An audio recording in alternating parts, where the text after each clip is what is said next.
Hey guys, CBtech here, and today I'm going to show you some new features that Mojang added in the new Snapshot 15W31.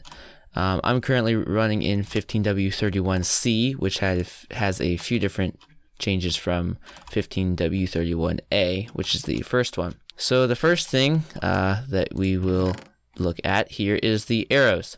There are all kinds of different arrows. Each of them, they basically just took all of the potion effects and added them to arrows. So you can see Arrow of Weakness, Strength, Regeneration, Poison, and all the different effects. And in the previous version of this snapshot, 15W31A, these were different colors. I will show you a screenshot of that right now. So yeah, and they also have a new arrow called a Spectral Arrow. So what this does, it acts just like these arrows, where if you hit something with it, it will apply that effect, except it's a different kind of effect. It's called glow. And what glow does is it outlines an animal. Let me show you. So if I hit this cow, you can see that it gives it an outline, and I can see it through the block. So if I go up here, I can still see it through the ground. So this could be helpful if you're trying to fight something and it goes hiding behind something and you can still see it. So yeah, you can also hit yourself. Let me hit myself here. Wow, that was a bad aim. There we go. And then F5, you can see that I have the same thing around me. And with the other arrows here, if I hit myself with the arrow of regeneration, and there we go. It gives me regeneration for, looked like it was about 45 seconds. And also you can see up here in this corner, you get a little effect or a little image of what status effects you have. So I have regeneration, it shows a little image for regeneration, which is a heart. You may have noticed that I had to rearrange my arrows in order to shoot a specific type here from the bow. And that's because your inventory now prioritizes which arrow is shot with the bow depending on where it is in the inventory. So you can see here in the hotbar, it first prioritizes the hotbar. So any arrows that are in the hotbar, it will shoot the arrow. But the ones that are closest to the left in the hotbar, it will shoot first. And same thing up here. The leftmost will shoot first, and it works its way down toward the bottom right. So let's test this out. It will shoot a arrow of regeneration because it's before this one. It's more left. So if I shoot this one, see I have regeneration. And if I switch it around, I should get the other effect. Glowing. So, same thing down here. This one's first. The timer reset on this one, I gave it 10 seconds. Well, you get the idea. Skeletons have also had a minor change, and I will spawn one here. Alright, so you can see that when a skeleton is resting, his bow will he'll just have his bow hanging there on the side. And it is raining. Why is it raining? There we go. And you can see that he's tracking me with the bow. And he has, there we go. See, he's just kind of following me, and I'm going to die. So I need to, I need to kill him. You may have also noticed that when I pull back the bow, there's a little animation down in the hotbar. So if you pay attention to the hotbar, you'll see that when I pull back the bow, it shows that little animation as well. There's also a new splash potion just called a splash water bottle, or it might not even be a potion, but it's just a splash water bottle. And it doesn't really do much, but it can put out fire. Not super useful. You'll see why. So if I light some stuff on fire here, let's get away from other stuff. There we go. We throw a water bottle at it. It only puts out a few blocks. So, and you see like spawns a little bit of water there before it, so it's gets rid of the fire. But that's all that is. Otherwise, they don't have much other use. I tried lighting myself on fire and throwing it on me, but it didn't do anything to put me out. Panes and iron bars have been tweaked a little bit so that when you place one of them, it just does a little pillar like this. There's a new plant that they added. It is called Beetroot. So here's how you plant it. You just use beetroot seeds, plant a bunch of them. There we go, and you can grow them with bone meal. This is what they look like, fully grown. Come on, bone meal faster. There we go. Alright, so then you can just destroy them, and you get these there we go, you get these beetroots. So if you have a bowl, let me get one. So if you have a bowl here, you can put it into a crafting table and 6 beetroots, and you get beetroot soup. So this will restore some hunger. You can also eat the beetroots themselves, but this will give you more hunger restoration. They've added a new feature with grass. If you right click grass with a shovel, it will create this little path. If you do dirt, it doesn't do anything. It has to be grass. So you can see you can make kind of neat little paths or something. So yeah, that is a new feature for, I guess it would look nice around your house or something, or if you're making a path through the woods. But that's that. Another big change that they've added is dual wielding. So you can see here, just holding stuff normally, it's in my right hand, nothing different. If I press F, which is a shortcut key, to put it onto my left hand. So I can hold 2 different tools or items at once. And it's just a shortcut to put the item up here. So this is what the dual wielding slot is. So here's how this works.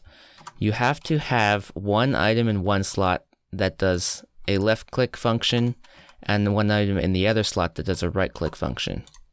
So you can see I have a sword and a pickaxe.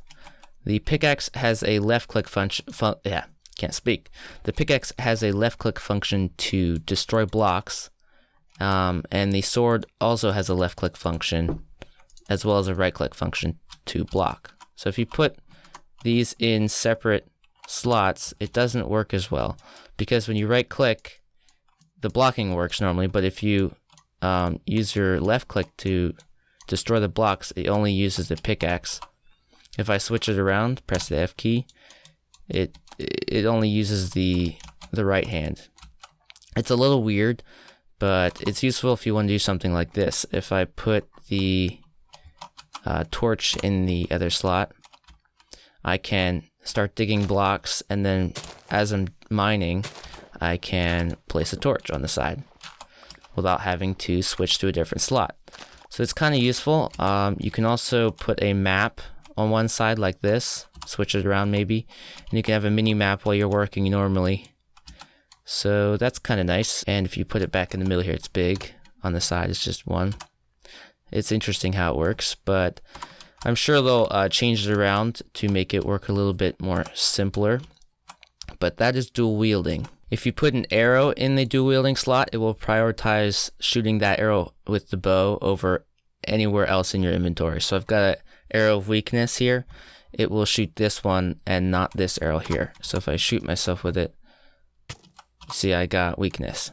A ton of new features have been added to the end, so I'm going to go in there. I've got all my diamond armor and all my stuff here. Alright, so let's jump in. Alright, now we're in a cube. I need to dig to the top. Alright, so we are at the surface. The first thing you might notice is that these pillars here, it might be a little hard to tell, but I'm going to go in creative mode so I can fly. Let's see, game mode C. Alright, up here you can first tell that all of these new pillars are in a circle. Let me increase my render distance so you can see them better. So you can see that all these pillars are now in a circle, these healing towers. And they've also got these, some of them have cages on them, so you can't just shoot them with a bow to destroy them. So we can still go inside here like this at the top. Come on, there we go, and shoot it, or just destroy it that way. So let's destroy all these, and then we'll kill the Enderdragon. Show you a few new things there.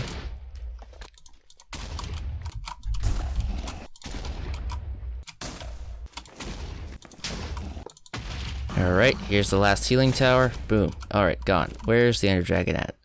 So let's kill him. Or actually not first. I need to tell you about a few different things about the Enderdragon. There are a few different ways that he fights. One is just hovering over this portal, and he breathes out this dragon breath. And if you get near it, it will hurt you. I didn't see it there, but basically it's just a bunch of purple particles coming out of its mouth. I don't see them now. It also shoots fireballs like a ghast toward you. It's a little buggy right now, but it doesn't. The fireballs are invisible for some reason. So that's another feature it can do. Let's kill the Enderdragon, and I will show you what happens. I've got my Power 255 bow. It has the same animation when it dies.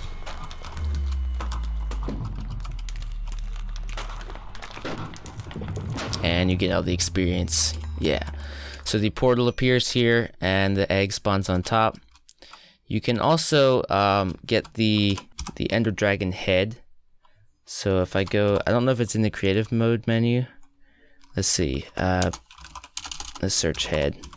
There it is, Enderdragon head. And you can actually put it on. You don't get it when you kill the Enderdragon, but they might add that in the future. So if I go into F5, you can see them. I have the Enderdragon head on. It's pretty big, but you can also do something else pretty cool with it. If you take the head and power it with redstone, it does a little animation. So let's put redstone here and put the head here.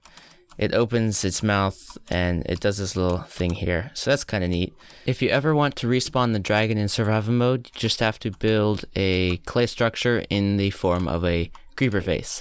Place the last block, and there we go. It spawns the Enderdragon again. So if you ever want to fight it for some more experience, that is what you have to do.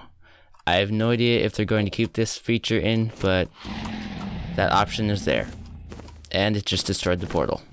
So when you kill the Enderdragon, something else will spawn in the world. It's called an Ender... what is it called? Endergate. Let's see. They spawn somewhere near the edge. There it is. I see it. Over here. This is what this Endergate looks like. It's got this weird thing in the middle. It's crazy. What this does, it takes you to another area in the end. You have to use an Ender portal or Ender Pearl and throw it into it. So let's throw it in. It'll teleport us somewhere. I don't see anything right now. Maybe it'll load the chunks. There we go. So it teleports to these different areas with all these islands and everything. And this goes on infinitely. Just like any other world or something. I forget what it is. Realm, or I forget how it is. What the word is. Anyways. And you get these, and you can go back through there with the Ender Pearl. So these plants here spawn everywhere, and these are called a chorus plant. So if we destroy one from the bottom, it's kind of neat when it destroys. You get this chorus fruit, and I think you can eat this. I'm not sure. Let me try. Yeah, it looks like you can eat it, and it teleports you around when you eat it too. There you go. Teleports you just like an Enderman. When you put this into a furnace and you go into creative and you cook it in a furnace, you get popped chorus fruit, and you can craft some different things with that. Let me get a crafting table. If you put this into a crafting table, you can make blocks with it. I don't think that's the right crafting recipe unless it changed on me. Wait a minute, it might be 4. There it is. Purple block. This is what you get from it, and you can make stairs and stuff. I think no, maybe it's with this. If you make some more of these, like this. Yeah, so you can make stairs and slabs and things like that with this purple block.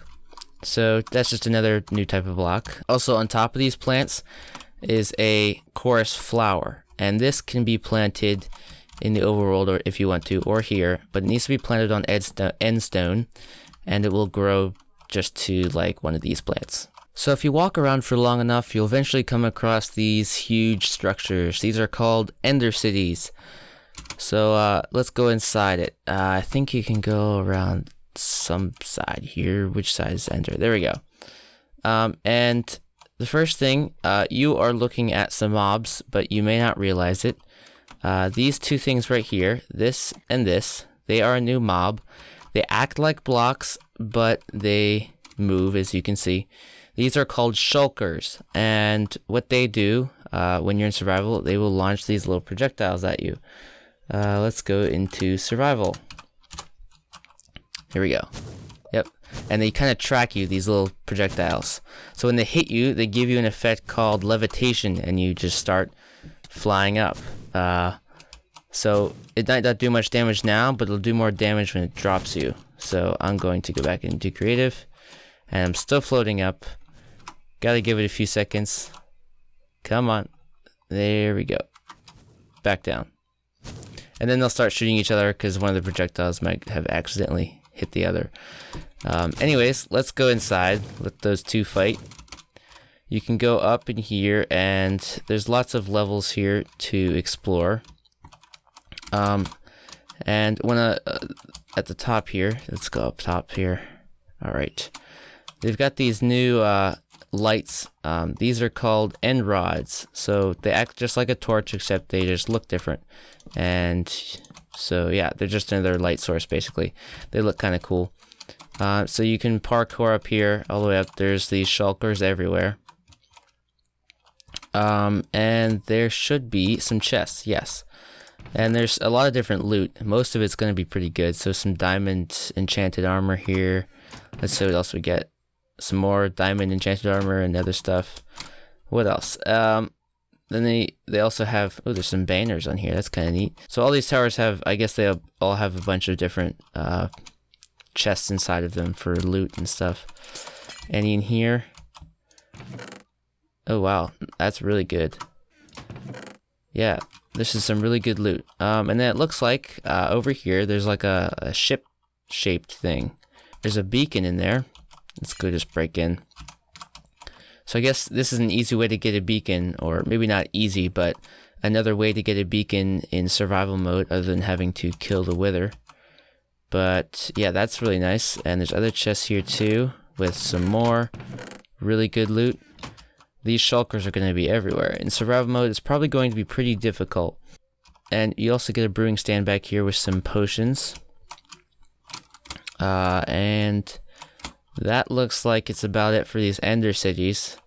It's really neat that they've added so much stuff into the end.